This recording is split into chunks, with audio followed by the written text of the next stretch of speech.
Hello, ഇന്നിപ്പോൾ ഞാനിവിടെ വന്നിട്ടുള്ളത് ഒരു വെറൈറ്റി റെസിപ്പി ആയിട്ടാണ് കേട്ടോ. ഗോതമ്പ് പൊടിയും മുട്ടയും കൊണ്ടാണ് ഇത് ഉണ്ടാക്കിയിട്ടുള്ളത്.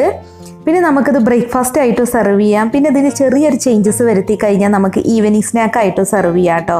നല്ല അടിപൊളി ടേസ്റ്റാണ്, എളുപ്പത്തിൽ ഉണ്ടാക്കുകയും ചെയ്യാം. അപ്പോൾ ആദ്യം തന്നെ നമുക്കിതിലേക്കുള്ള ഫില്ലിങ്സ് ഉണ്ടാക്കാം. അതിന് വേണ്ടിയിട്ട് ഒരു പാനിലേക്ക് 2 ടേബിൾ സ്പൂൺ വെളിച്ചെണ്ണ ചേർത്തിട്ടുണ്ട്. ഇനി ഇതിലേക്ക് ഒരു 1/2 ടീസ്പൂൺ ജീരകം ഇട്ട് കൊടുക്കാം. വലിയ ജീരകമാണ് കേട്ടോ.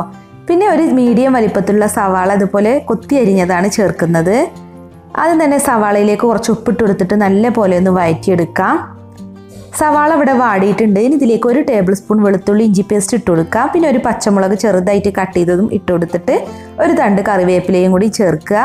എന്നിട്ട് ഇതിൻ്റെയൊക്കെ പച്ചച്ചുവ മാറുന്നത് വരെ ഒന്ന് വഴറ്റിയെടുക്കാം.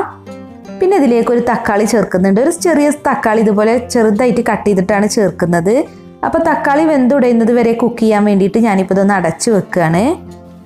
തക്കാളിയൊക്കെ ഇപ്പോൾ ഇവിടെ നല്ല പോലെ വെന്തുടഞ്ഞ് വന്നിട്ടുണ്ട്. ഇനി ഇതിലേക്ക് 1/4 ടീസ്പൂൺ മഞ്ഞൾപ്പൊടി, 1/2 ടീസ്പൂൺ മുളക് പൊടി, 1/2 ടീസ്പൂൺ മല്ലിപ്പൊടി, പിന്നെ ഒരു 1/4 ടീസ്പൂണോളം കുരുമുളക് പൊടിയും കൂടെ ചേർക്കുന്നുണ്ട്. പിന്നെ ഒരു 1/4 ടീസ്പൂൺ ഗരം മസാല. ഇനി ഇതിൻ്റെ പച്ചച്ചുവ മാറുന്നത് വരെ ഒന്ന് വഴറ്റിയെടുക്കാം.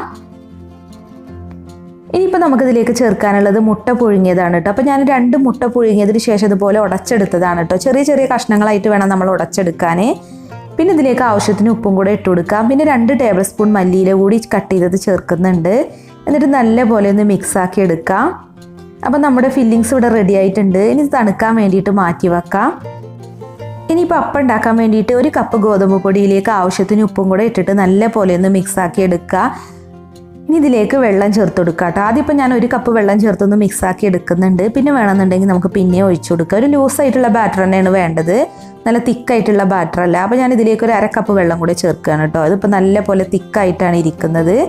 അപ്പോൾ 1 കപ്പ് ഗോതമ്പ് പൊടിയൊക്കെ എടുക്കുമ്പോൾ നമ്മൾ 1.5 കപ്പൊക്കെ വെള്ളം ചേർക്കണം. അതിപ്പോൾ ഞാൻ എടുത്ത ഗോതമ്പ് പൊടിയുടെ കണക്കാണ് കേട്ടോ. ഓരോ ഗോതമ്പ് പൊടിക്കും അനുസരിച്ച് വെള്ളം ചേർക്കുന്നതിൽ വ്യത്യാസം വരും. അപ്പോൾ ഈ ഒരു കൺസിസ്റ്റൻസിയിലാണ് ഇപ്പോൾ ഇത് ഇരിക്കുന്നത്. അപ്പോൾ ദോശ ഉണ്ടാക്കാൻ വേണ്ടിയിട്ട് പാൻ ഇവിടെ നല്ല പോലെ ചൂടാക്കിയിട്ടുണ്ട്. ഇനി അതിലേക്ക് ഒരു തവി ബാറ്റർ ഒഴിച്ചിട്ട് ഇതുപോലെ ഒന്ന് പരത്തി കൊടുക്കുക.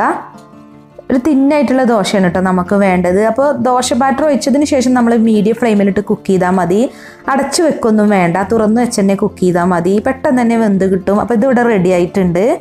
ഇനി നമുക്കിതുപോലെ തന്നെ ബാക്കിയുള്ളതെല്ലാം ചുട്ടെടുക്കാം. അപ്പോൾ നമ്മൾ ചുട്ടെടുത്തിട്ടുള്ള അപ്പം ഒരു പാത്രത്തിലേക്ക് മാറ്റിയിട്ടുണ്ട്. ഇനി നമ്മൾ റെഡിയാക്കി വെച്ചിട്ടുള്ള ഫില്ലിങ്സ് ഇതിലേക്ക് വെച്ചിട്ട് നമ്മളൊന്ന് മടക്കിയെടുക്കുകയാണ് ചെയ്യുന്നത്. ഇതുപോലെ ഒന്ന് മടക്കിയെടുത്താൽ മതി. ഒരു ബോക്സിൻ്റെ ഷേപ്പിലാക്കി മടക്കിയെടുക്കുക കേട്ടോ. എന്നിട്ട് നല്ല പോലെ ഒന്ന് പ്രസ് ചെയ്ത് കൊടുത്താൽ മതി. അപ്പോൾ നല്ല പോലെ ഒന്ന് ഒട്ടി കിട്ടും. അപ്പോൾ നമ്മൾ ബ്രേക്ക്ഫാസ്റ്റിനാണ് സെർവ് ചെയ്യുന്നത് വെച്ചാൽ ഇതിങ്ങനെ കഴിച്ചാൽ മതി കേട്ടോ. അപ്പോൾ നമുക്ക് കറികളൊന്നും കൂട്ടേണ്ട ആവശ്യമില്ല. ഇനിയിപ്പോൾ നമ്മൾ സ്നാക്കായിട്ടാണ് കഴിക്കാൻ താല്പര്യപ്പെടുന്നതെങ്കിൽ നമ്മൾ ദോശ ഉണ്ടാക്കിൻ്റെ ബാറ്റർ കുറച്ച് ബാക്കിയുണ്ട്. അതിലേക്ക് കുറച്ച് വെള്ളം കൂടെ ഒഴിച്ചു കൊടുക്കുക കേട്ടോ. ഒരു 1/4 കപ്പ് വെള്ളം കൂടി ഒഴിച്ചിട്ട് ഒന്ന് മിക്സ് ആക്കി എടുക്കുക.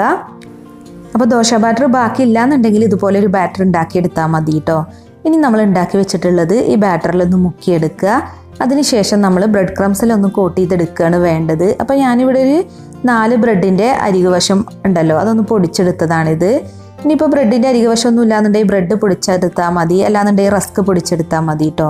അപ്പോൾ ഇത് നല്ല പോലെ ഒന്ന് കോട്ട് ചെയ്തെടുത്തിട്ടുണ്ട്. ഇനി എല്ലാം നമുക്കിതുപോലെ തന്നെ ചെയ്തെടുക്കാം.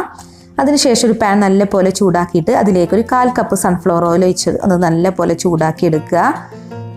അപ്പോൾ ഷാലോ ഫ്രൈ ആണ് ചെയ്യുന്നത്, ഒത്തിരി എണ്ണയൊന്നും ഒഴിക്കേണ്ട ആവശ്യമില്ല. അപ്പോൾ എണ്ണ നല്ല പോലെ തിളച്ചതിന് ശേഷമാണ് കേട്ടോ നമ്മൾ സ്നാക്ക് ഇതിലേക്ക് ഇട്ടിട്ട് ഫ്രൈ ചെയ്യാൻ.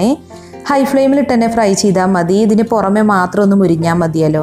അപ്പോൾ ഒരു വശം ഗോൾഡൻ ബ്രൗൺ നിറാവുമ്പോൾ നമുക്കിതൊന്ന് മറിച്ചിട്ട് കൊടുക്കാം. അപ്പോൾ 2 വശവും നല്ലൊരു ഗോൾഡൻ ബ്രൗൺ നിറാവുന്നത് വരെയാണ് നമ്മളിതൊന്ന് ഫ്രൈ ചെയ്തെടുക്കേണ്ടത്. ഒരു ടൈമിൽ തന്നെ നമുക്ക് 3 4 ഒക്കെ ഫ്രൈ ചെയ്തെടുക്കാം കേട്ടോ. അതുപോലുള്ളൊരു വലിയ പാനാണെന്നുണ്ടെങ്കിൽ അപ്പോൾ പെട്ടെന്ന് തന്നെ ഫ്രൈ ആയി കിട്ടും. പിന്നെ എണ്ണ കുടിക്കുന്ന പേടിയൊന്നും വേണ്ട കേട്ടോ. നമ്മൾ ഹൈ ഫ്ലെയിമിലിട്ടല്ലേ ഫ്രൈ ചെയ്യുന്നത്. 2 വശവും നല്ലൊരു ഗോൾഡൻ ബ്രൗൺ നിറായപ്പോൾ ഞാനിപ്പോൾ ഇത് എണ്ണയിൽ നിന്ന് മാറ്റുകയാണ്. അപ്പോൾ അത്രയേ ഉള്ളൂ. നല്ല അടിപൊളിയായിട്ടുള്ള ബ്രേക്ക്ഫാസ്റ്റ് ആൻഡ് സ്നാക്ക് റെസിപ്പി ഇവിടെ റെഡി ആയിട്ടുണ്ട്. അപ്പോൾ സ്നാക്കായിട്ട് കഴിക്കാൻ താല്പര്യമുള്ളവർക്ക് ഇപ്പോൾ ഇതുപോലെ ഫ്രൈ ചെയ്തെടുക്കുക. അല്ലാന്നുണ്ടെങ്കിൽ നമ്മൾ നേരത്തെ ചെയ്ത പോലെ റോൾ ചെയ്തിട്ട് വേണമെങ്കിൽ അങ്ങനെയും കഴിക്കുക. എന്താണെങ്കിലും നല്ല അടിപൊളി ടേസ്റ്റാണ് കേട്ടോ. എളുപ്പത്തിൽ ഉണ്ടാക്കാൻ പറ്റുന്ന നല്ല ഹെൽത്തി ആയിട്ടുള്ളൊരു ബ്രേക്ക്ഫാസ്റ്റ് ആൻഡ് സ്നാക്ക് റെസിപ്പിയാണ്.